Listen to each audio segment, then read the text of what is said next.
আমরা Dhaka residential model কলেজে আছি। তো 3 থেকে অন্য রেসিডেন্সিয়ালে পরে মর্নিং শিফটে হোস্টেলে টাকা দিয়ে বাসায় রাখা যায়, এরকম একটা ব্যবস্থা আছে। তো আজকে 8ম শ্রেণীর যারা যারা বৃত্তিতে অংশগ্রহণ করবে তাদের ডাকা হয়েছে অভিভাবক সভা। তো আমরা 10টার দিকে চলে যাই। সবাই আসতেছে অডিটোরিয়ামের ভিতরে যাওয়ার জন্য। রেসিডেন্সিয়ালে অনেকগুলো মাঠ আছে, অনেক জায়গা, দেখলেই মন ভরে যায়, অনেক সুন্দর পরিবেশ।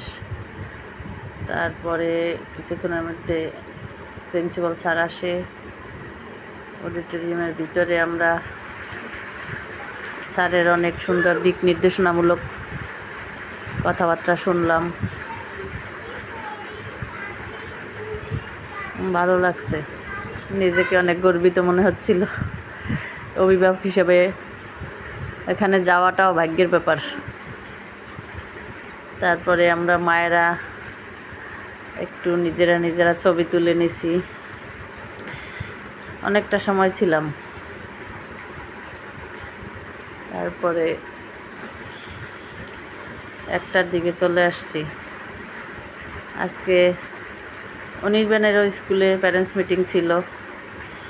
তো অর্ণবের বাবা ওখানে গেছে, আমি অর্ণবকে নিয়ে গেছি।